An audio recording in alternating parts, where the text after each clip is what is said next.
बड़ी तेज़ धूप थी, लेकिन गेहूं की कटाई का भी यही मौसम था। अशोक ने एक नज़र तपते हुए सूरज पर डाली और फिर अपने कंधे पर रखे रुमाल से पसीना साफ किया। सुबह सवेरे ही वो खेतों में आ गया था।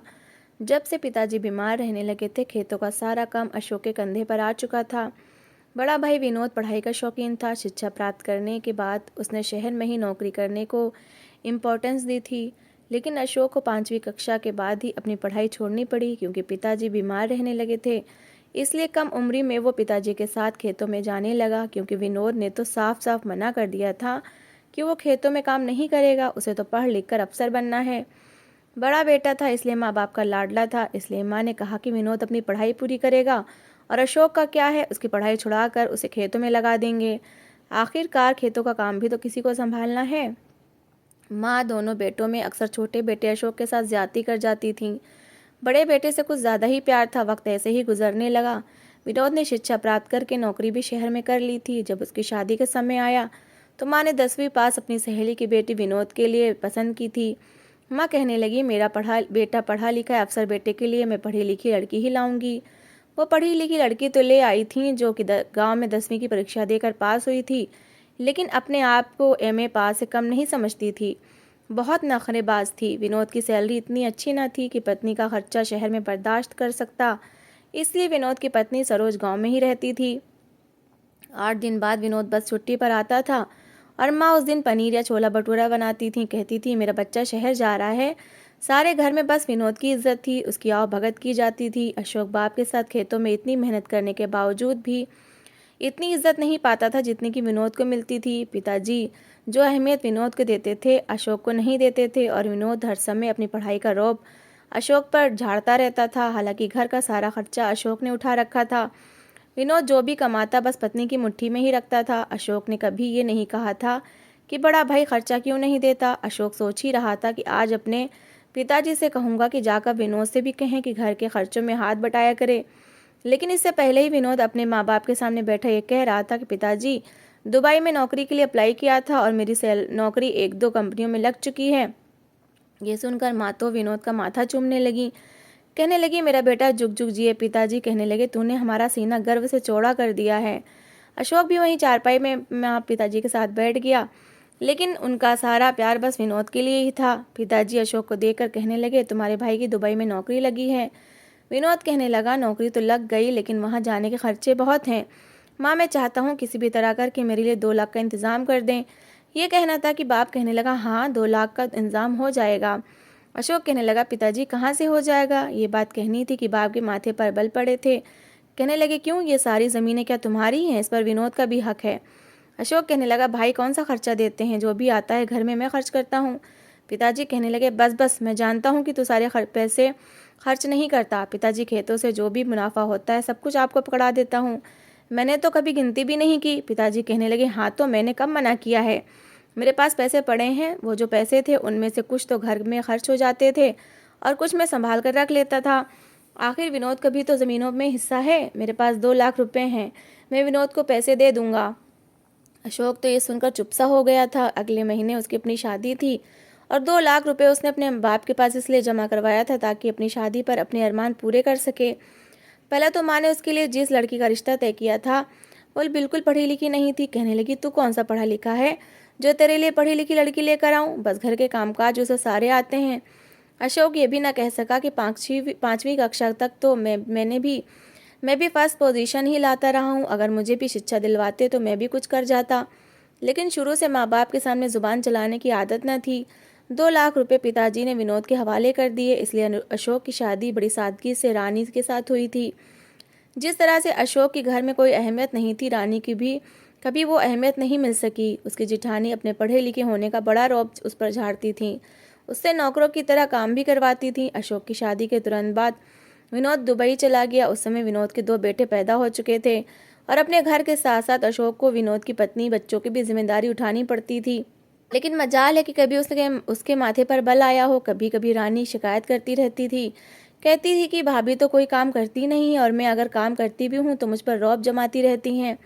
अशोक मैं इसे बर्दाश्त नहीं कर सकती। भला वो कौन होती है मुझ पर रौब जमाने वाली।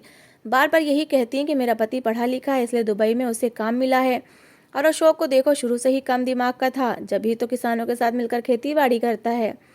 रानी जब रोते हुए बातें अशोक को बताती तो वो कहता, रानी भाभी की आदत है, वो जबान की ऐसी ही तेज हैं, तुम ऐसी बातें दिल पर मत लिया करो। उल्टा वो रानी को ही समझाने लगता। अशोक के घर पहली बेटी पैदा हुई तो वो बहुत खुश था, लेकिन दादा दादी ने पोती को वो प्यार नहीं दिया जो कि विनोद के दोनों बेटों को देते थे। बेटी का सुनकर ही माँ का मुंह बन गया था, लेकिन अशोक ने बेटी को प्यार से सीने से लगाया, भगवान का धन्यवाद किया तो माँ मुंह से कुछ नहीं बोली। लेकिन वो पोती से वो मोहब्बत नहीं करती थी जो उसके अपने अपने दोनों बड़े पोतों से थी। सरोज भी रानी को बार बार इसी बात के ताने देती रहती कि मैंने तो इस खानदान को दो दो वंश दिए हैं, इसलिए मेरी अहमियत इस घर में हमेशा ज़्यादा रहेगी।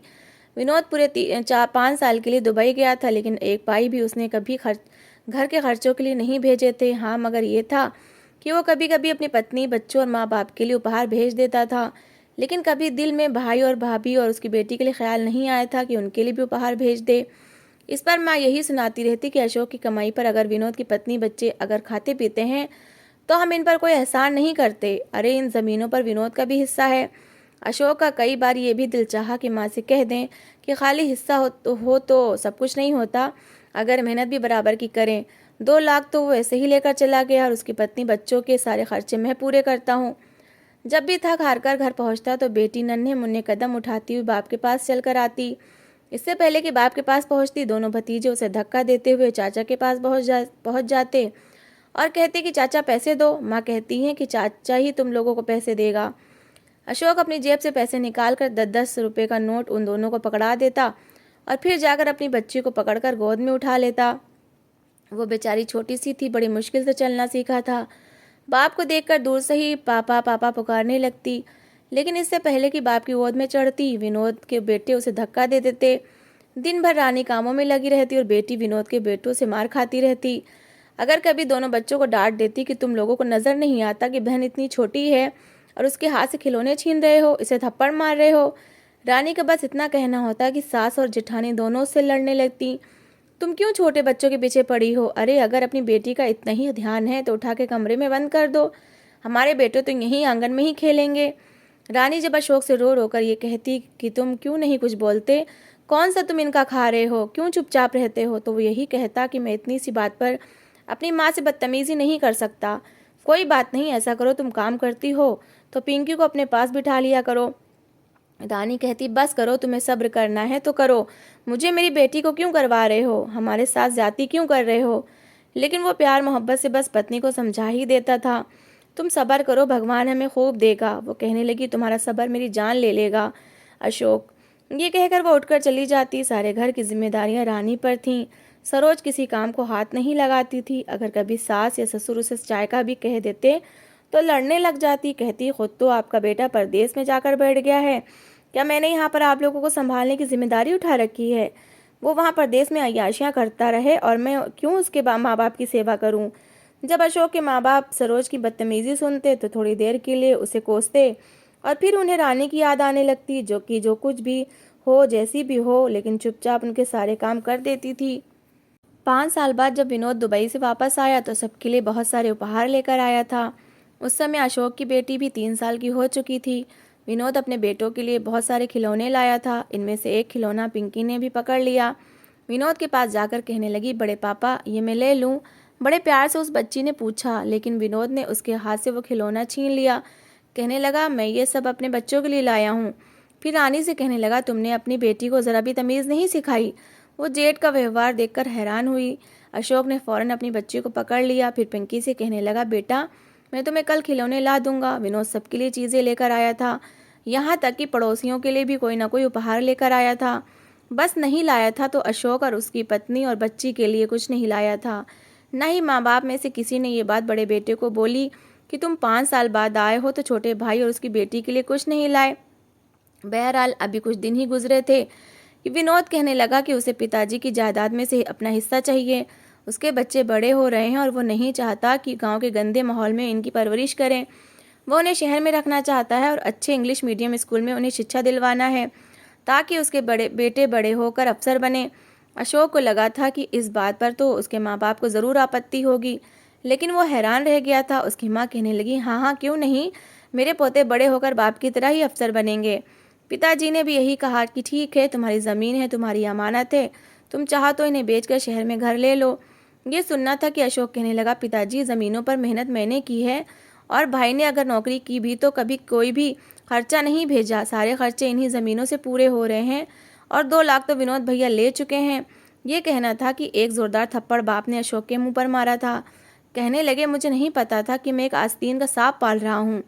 तूने क्या भाई पर एहसान किया है? इसकी ज़मीनों पर काम कर रहा था तो क्या ज़मीनें तेरी हो गईं?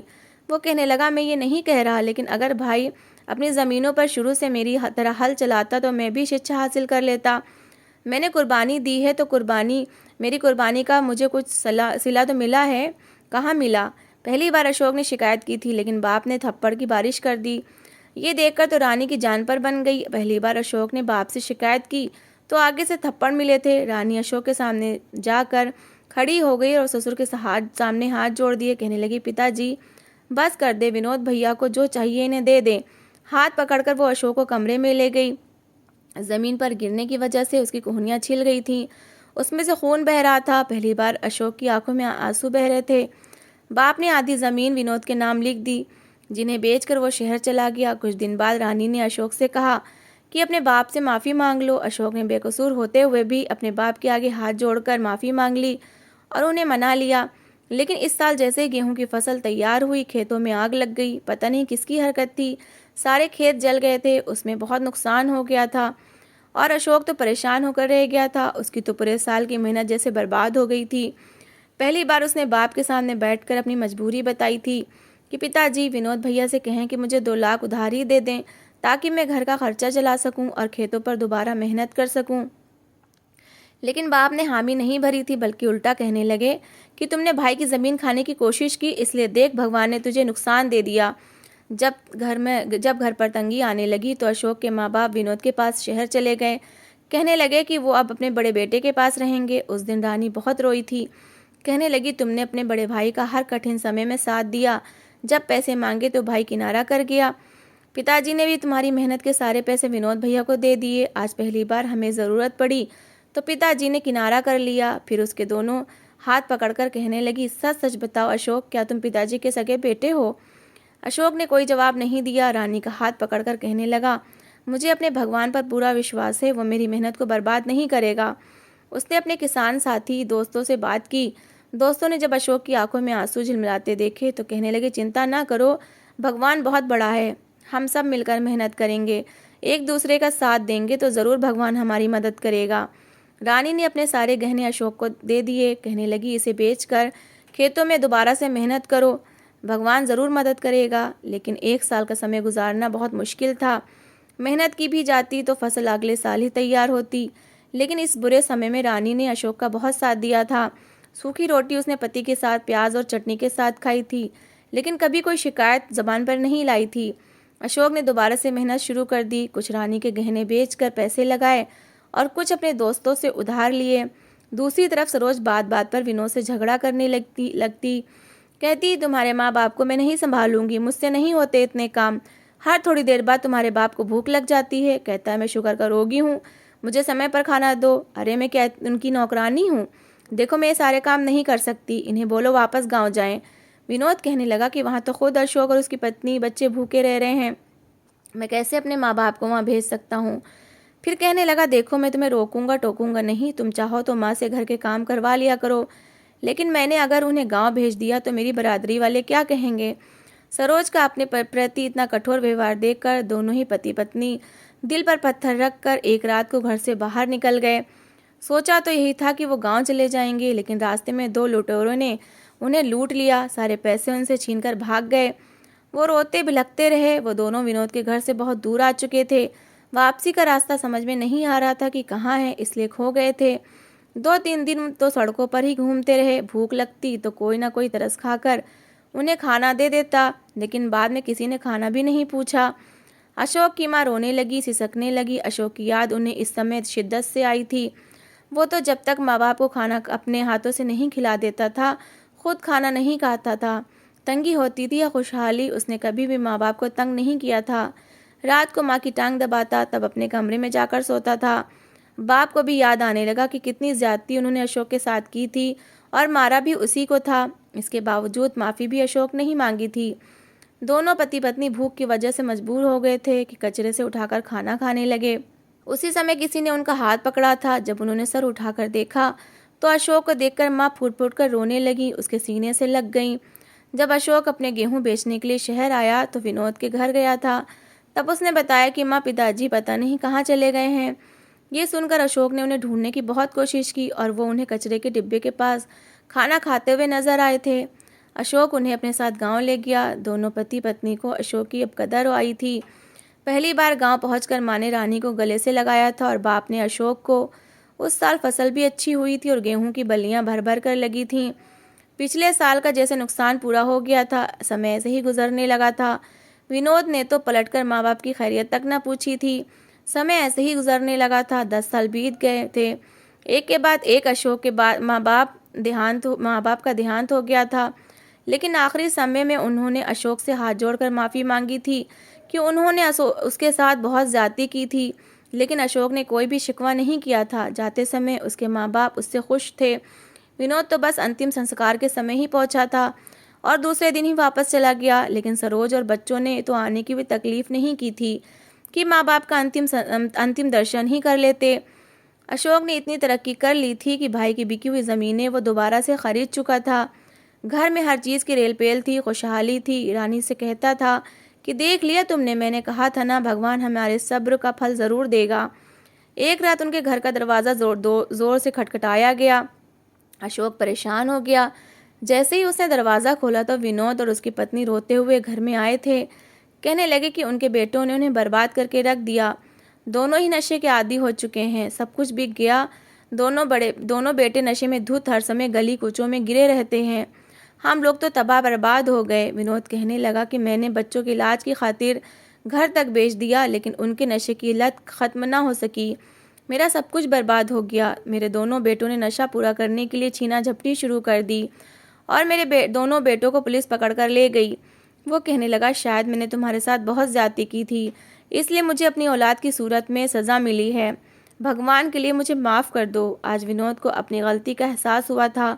सरोज की सारी अकड़ खत्म हो चुकी थी। रानी को देखकर हैरान थी, जो उस समय उससे ज़्यादा अच्छे और महंगे कपड़े पहने हुई थी। पिंकी हूबहू अपनी माँ की कॉपी थी, बहुत सुंदर और सुघड़। पढ़ाई भी कर रही थी और हर साल अपनी क्लास में फर्स्ट पोजीशन लाती थी। ये वही पिंकी थी जिस पर उसने हमेशा अपने बेटों को महत्व दिया था। अपने जिन बेटों पर वो अकड़ती थी, आज वही बेटे उसके लिए शर्मिंदगी का सामान बने थे। तो दोस्तों, इस कहानी को लेकर आपकी क्या राय है, कमेंट बॉक्स में ज़रूर बताएं। और अगर कहानी अच्छी लगी हो तो प्लीज़ लाइक करें। अगर आपने हमारे चैनल को अभी तक सब्सक्राइब नहीं किया तो ज़रूर कर लीजिए। तो मिलते हैं ऐसी ही एक मोटिवेशनल कहानी के साथ। Thanks for watching.